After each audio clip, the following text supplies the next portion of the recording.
देख रहे हैं आप। मैं हूं शिवांगी द्विवेदी आपके साथ। बड़ी खबर भोपाल से है, जहां शिक्षक भर्ती प्रक्रिया के बीच में 12 शिक्षकों को झटका मिला है। धार में 12 माध्यमिक शिक्षकों की नियुक्ति रोक दी गई है। अंग्रेजी से ग्रेजुएशन करने वाले माध्यमिक शिक्षकों को झटका मिला है। इंग्लिश लिटरेचर की जगह जनरल इंग्लिश सब्जेक्ट होने पर एक्शन डॉक्यूमेंट लिया गया है। डॉक्यूमेंट वेरिफिकेशन के बाद ये पूरी जानकारी सामने आई है। देखिए, अंग्रेजी के टीचर में अगर आपको भर्ती होना है अंग्रेजी के टीचर के पद पर, तो उसके लिए ग्रेजुएशन करने वाले माध्यमिक शिक्षकों को झटका मिला है, क्योंकि अब जिन लोगों ने इंग्लिश लिटरेचर की जगह जनरल इंग्लिश सब्जेक्ट के डॉक्यूमेंट्स दस्तावेज सबमिट किए थे, उन पर एक्शन लिया गया है। डॉक्यूमेंट वेरिफिकेशन के बाद ये पूरी जानकारी सामने आई है और धार में इसी के चलते 12 शिक्षकों को झटका मिला है। धार में 12 माध्यमिक शिक्षकों की नियुक्ति रोक दी गई है। अंग्रेजी से ग्रेजुएशन करने वाले माध्यमिक शिक्षकों को ये झटका मिला है। इंग्लिश लिटरेचर की जगह जनरल इंग्लिश सब्जेक्ट होने पर यह एक्शन लिया गया है। इनकी नियुक्ति रोक दी गई है। ज्यादा जानकारी के साथ जी मीडिया संवाददाता आकाश द्विवेदी हमारे साथ जुड़ गए हैं। आकाश, शिक्षक भर्ती प्रक्रिया चल रही है, इसमें 12 शिक्षकों को झटका है। डॉक्यूमेंट वेरिफिकेशन के दौरान और क्या कुछ सामने आया? देखिए, स्कूल शिक्षा और जनजातीय कार्य विभाग, दोनों विभागों के तहत शिक्षकों की भर्ती चल रही है और जनजातीय कार्य विभाग ने 12 शिक्षकों की नियुक्ति रोक दी गई है। हवाला यह दिया गया है कि डॉक्यूमेंट वेरिफिकेशन तब सूक्ष्म रूप से किया गया तो इसमें इंग्लिश लिटरेचर की जगह सब्जेक्ट जो है वो जनरल इंग्लिश पाया गया, जिसकी वजह से इन सभी 12 शिक्षकों की नियुक्ति रोकी जाती है। देखिए, धार जिले से जुड़ा हुआ है पूरा मामला है और सभी 12 शिक्षकों की नियुक्ति रोक दी गई है। पहले नियुक्ति पत्र दिया जाता है, फिर नियुक्ति रोक दी जाती है। सवाल यह है कि नियुक्ति पत्र जारी होने से पहले डॉक्यूमेंट वेरिफिकेशन क्यों नहीं हुआ? जनजातीय कार्य विभाग में लापरवाही क्यों?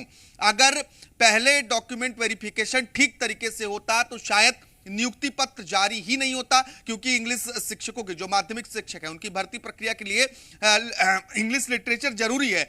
लेकिन इन सभी शिक्षकों ने, जो 12 शिक्षकों की नियुक्तियां रद्द हुई हैं, इन सभी शिक्षकों ने जनरल इंग्लिश सब्जेक्ट के अपने डॉक्यूमेंट्स लगाए थे। अमूमन प्रक्रिया जो होती है, जब नियुक्ति शुरू होती है उसके पहले देखिए डॉक्यूमेंट वेरिफिकेशन किया जाता है, लेकिन डॉक्यूमेंट वेरिफिकेशन विभाग ने ठीक तरीके से नहीं किया। अब देखिए, अब इन 12 शिक्षकों का क्या होगा? ऐसे में तमाम उन शिक्षकों को की भी चिंता बढ़ गई है जो अभी इस भर्ती प्रक्रिया में शामिल हैं, यानी कि जिनके डॉक्यूमेंट्स अभी कहीं गड़बड़ है, उनकी नियुक्ति रद्द होने की संभावना बनी हुई है। जबकि नियुक्ति का आदेश जारी होने से पहले ही सभी तरह के डॉक्यूमेंट्स, जो डॉक्यूमेंट्स स्कूल शिक्षा विभाग या जनजातीय कार्य विभाग मांगता है, उसकी जांच पड़ताल की जाती है कि कहीं कोई गलत डॉक्यूमेंट या फिर किसी गलत तरीके से नियुक्ति तो नहीं कराया जा रहा है। अब इससे एक बार फिर ये सवाल उठने लगा है कि सवाल ये है कि नियुक्ति पत्र दिए जाने से पहले क्या डॉक्यूमेंट वेरिफिकेशन में लापरवाही बरती गई या फिर ये प्रक्रिया को ही पूरी तरीके से स्किप कर दिया गया?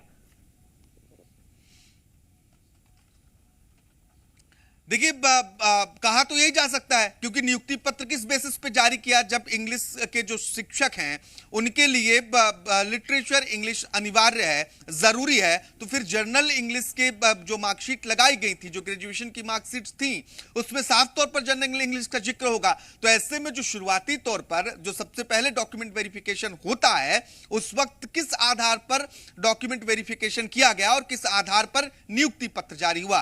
क्या इस तरह की और विसंगतियां हैं? ये बड़ा सवाल है। क्या और शिक्षकों के डॉक्यूमेंट सही तरीके से वेरीफाई नहीं हुए या फिर कई शिक्षकों की भर्तियां नहीं हुई होंगी? अगर डॉक्यूमेंट वेरिफिकेशन की वजह से, तो क्या उनके डॉक्यूमेंट सही थे? ये कई सवाल इस देखिए इस सर्कुलर के बाद खड़े होते हैं, क्योंकि पहले नियुक्ति पत्र जारी होना यानी कि सब कुछ ठीक ठाक रहा, फिर आपने नियुक्ति पत्र दिया और फिर अब यह कहा जाता है कि जब सूक्ष्म रूप से परीक्षण किया गया तो इसमें ये खामियां पाई गई, तो इससे लापरवाही तो साफ तौर पर उजागर होती है। शिवांगी। बिल्कुल आकाश, लापरवाही साफ तौर पे उजागर हो रही है और बड़ा सवाल यही है कि सूक्ष्म रूप से जो परीक्षण किया गया वो बाद में नियुक्ति पत्र दिए जाने के बाद पहले क्यों नहीं किया गया? धन्यवाद आकाश आपका तमाम जानकारी के लिए। आगे बढ़ेंगे। शाहरुख खान की